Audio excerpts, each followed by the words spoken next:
Thank you for joining Wars of the Rosies as we conclude with part 9 of Freemasonry and Catholicism by Max Heindel. Part 9, Armageddon, the Great War and the Coming Age. The chart printed in part 5 shows that there was an age when humanity lived in peace and happiness under the guardianship of a ruler who held the double office of king and priest, being the temporal and spiritual head of the double-sexed human race. He is called Melchizedek in the biblical terminology, and it is said he was king of Salem, Salem meaning peace.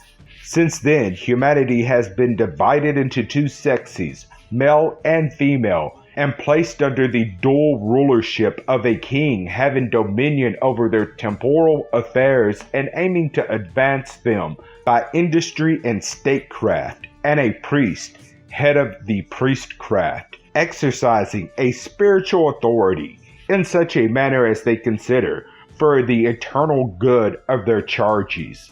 The statecraft employed by the sons of Cain holds up the male ideal, Hiram Abeth, the master craftsman, the son of fire, while the sons of Seth, as priestcraft, uphold the female ideal in the Virgin Mary, the Lady of the Sea. Thus, fire and water, male and female, church and state are opposite to each other, with the inevitable result that a great war has been waged ever since the separation, that sin, sorrow, and death are rampant, and that humanity is praying for the day of redemption, when the two streams shall be united in the kingdom of heaven, where there is neither marrying nor giving in marriage, and where reigns Christ, the King of Peace, exercising the dual office of king and priest after the order of Melchizedek, for the good of all. But this new order cannot come into existence in a day. It requires ages of preparation, not only of the land itself, but of the people who are to inhabit it. And in order to gain an idea of what that land is like and how the people are constituted, it will be helpful to consider the evolutionary career of humanity, which has brought us and the land where we live to our present status. That will then give us the perspective to see what is in store for us in the future. The biblical and occult traditions agree with science that there was a time when darkness brooded over the deep of space, where the material from the coming Earth planet was being gathered together and set in motion by the divine hierarchies, that this stage was followed by a period of luminosity, when the dark cloud of matter had become a fire mist, and that this was followed by a period when the cold space and the heat of the planet in the making generated an atmosphere of steam close to the fiery core and mist farther from the fiery center. When the mist had cooled sufficiently, it fell again as rain upon the fiery core to be re-evaporated, and this continued in endless cycles until by repeated boiling of waters, an incrustation began to form around the fiery core upon the islands of crust in the ocean of fire. We first learn of humanity dwelling in solid physical bodies, which were of course very dissimilar to those we have today. During the stage, the crust of the earth became sufficiently strong to cover the whole inner core, and humanity lived then in the basins of the earth, in the land of mist, which was so dense that breathing was accomplished by means of gill clefts similar to those of the fishes and still seen in the human embryo. When the mist of Atlantis commenced to settle, some of our forebears had grown embryonic lungs and were forced to the highlands years before their compeers. Therefore, they wandered in the wilderness while the promised land, as we know it today, was emerging from the latter fogs, and at the same time their growing lungs were fitting them to live under the present atmospheric conditions. Two more races were born in the basins of the earth after the pioneers had left. Then a succession of floods drove them all to the highlands. The last flood took place when the sun, by precession, entered the watery sign Cancer, about 10,000 years ago, as told Plato by the Egyptian priest. Thus we see there is no sudden change of constitution or environment for the whole human race when a new epoch is ushered in, but an overlapping of conditions which makes it possible for the majority by gradual adjustment to enter the new condition. Though the change may seem sudden to the individual when the preparatory work has been accomplished unconsciously, the metamorphosis of a frog from a denizen of water to the airy element gives an analogy of the past emergence of humanity from the continent of Atlantis to the Rainbow Age of Aryana, and the transformation of an earthworm to a butterfly soaring the skies is an apt illustration of the coming change from our present state and condition to those of the new Galilee, where the kingdom of Christ will be established, and what the change in the human constitution and environment is to be, may be seen by examining the past conditions as outlined in the Bible, which agrees with the occult traditions in the main points. This new heaven and new earth is now in the making when the heavenly time maker,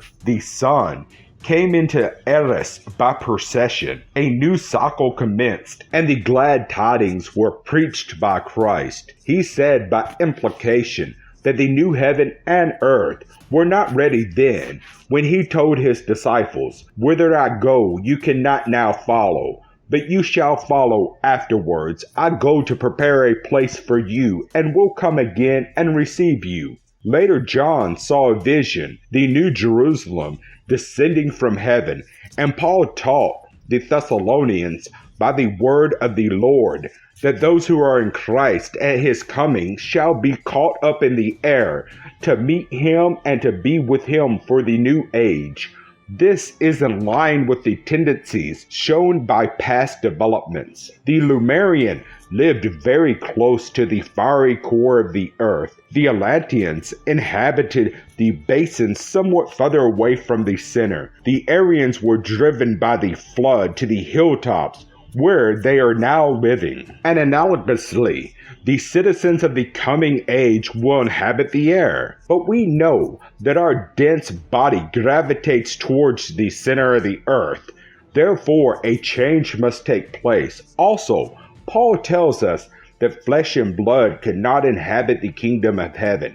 But he also points out that we have a soma physiokon, mistranslated natural body, but is a soul body, and this is made of ether, which is lighter than air and therefore capable of levitation. This is the golden wedding garment, the philosopher's stone, or the living stone, spoken of in some of the ancient philosophies as the diamond soul, for it is luminous, lustrous, and sparkling, a priceless gem. It was also called the astral body by the medieval alchemist because of the ability it conferred upon the one who has it to traverse the starry regions. But it is not to be confounded with the desire body, which some of the modern pseudo-occultists mistakenly call the astral body.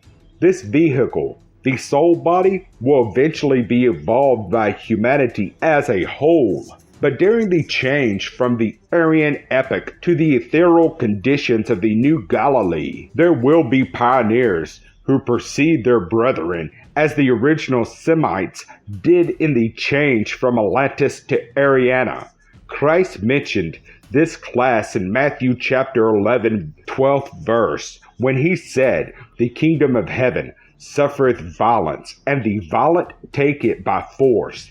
This is not a correct translation. It ought to be, "The kingdom of heaven had been invaded." The Greek is biaxeta, and invaders seize on her. Men and women already have learned through a holy, helpful life to lay aside the body of flesh and blood, either intermittently or permanently, and to walk the skies with winged feet, intent upon the business of their Lord, clad in the ethereal wedding garment of the new dispensation. This change may have been accomplished through a life of simple helpfulness and prayer, as practiced by devoted Christians, no matter with what church they are affiliated, if they follow the path of the sons of Seth. Others have attained by following the specific exercises given by the Rosicrucians, and thus the process of unification of the two streams is already underway. But the war between the flesh and the spirit is still raging in the breast of most people, as fiercely as it was in the days when Paul gave vent to his pent-up feelings and told us how the flesh was warring against the spirit within himself, and how he did the wrong things which he would not do, and omitted the good deeds which he aspired so ardently to perform.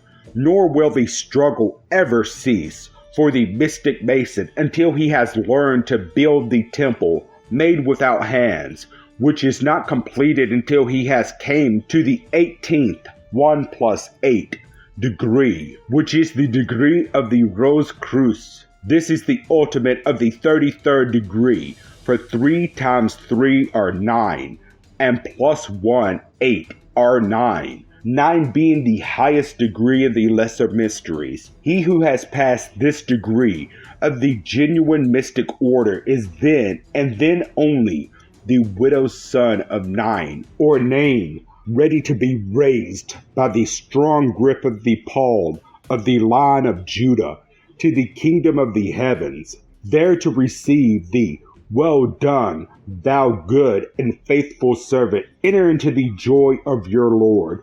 For him that overcometh will I make a pillar in the house of God. Thence he shall no more go out. He is then immortal, loosened from the will of birth and death." Summary. In conclusion, it may be well to sum up the points which have been made in these articles on Freemasonry and Catholicism, it being understood that the term Catholicism, as here used, does not refer to the Roman Catholic Church alone. Catholic being taken in the sense of universal, so that the term includes all movements inaugurated by the sons of Seth, the priestcraft. The origin of the temporal and spiritual streams of evolution are as follows. Jehovah created Eve, a human being. The Lucifer spirit Samael united with Eve and begat a semi-divine son, Cain.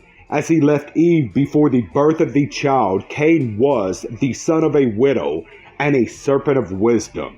Then Jehovah created Adam, a human being like Eve. Adam and Eve united and begat a child, human like themselves, whose name was Abel. Jehovah, being the lunar god, is associated with water. Hence, there was enmity between Cain, the son of fire, and Abel, the son of water.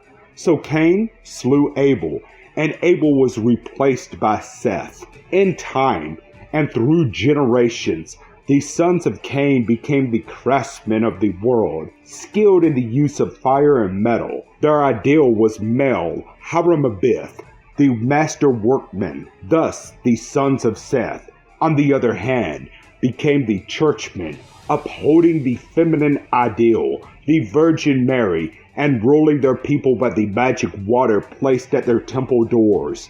Various attempts have been made to unite the two streams of humanity and emancipate them from their progenitors, Jehovah and the Lucifer spirits. With this end in view, the symbolical temple was built according to the instructions of Solomon, the son of Seth, and the molten sea was cast by Haramabith, the son of Cain. But the main object was frustrated, as we have seen, and the attempt at unification proved abortive. Moses, the divinely appointed leader of the old dispensation, afterward reborn as Elijah, guided humanity through its ages of infancy, and was embodied as John the Baptist, the herald of the new dispensation, the Christian era. At the same point in time, the other actors in the world drama were also brought to birth that they might serve their brothers. At the casting of the molten sea, Hiram Abiff had been given the baptism of fire by Cain, which freed him from the Lucifer spirits. He was also given a new hammer and a new word. When the new era dawned, he was born as Lazarus, the widow's son of Nain, and raised by the strong grip of the lion's paw to the rank of immortals as Christian Rosencreutz. Solomon, the son of Seth, was reborn as Jesus, the baptism of water administered by John as representative of Jehovah, freed him also. He yielded his body at that moment to the descending Christ Spirit and ranged himself with the new ladder. Religion has been terribly tarnished in the course of time. Its pristine purity has long since vanished under the regime of creed, and it is no longer Catholic. That is to say, universal.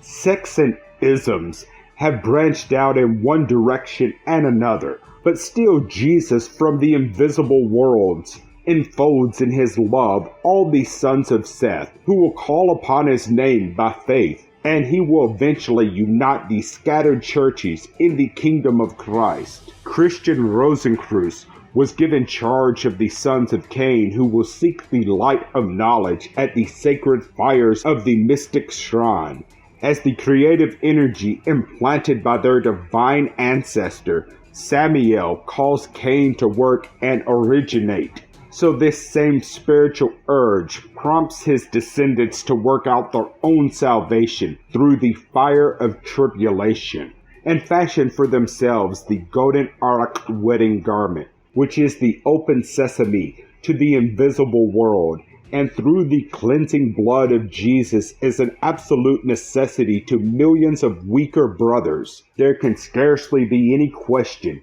when we assert that the more men and women who engage in mystic masonry to consciously build this temple of the soul, the sooner we shall see the second advent of Christ, and the stronger will be the race which he shall rule by the law of love. Thank you for watching, and please don't forget to share, like, subscribe, and comment. And if you can, please consider donating towards the Rosies. Links to PayPal and Patreon are in the description. Thank you so very much.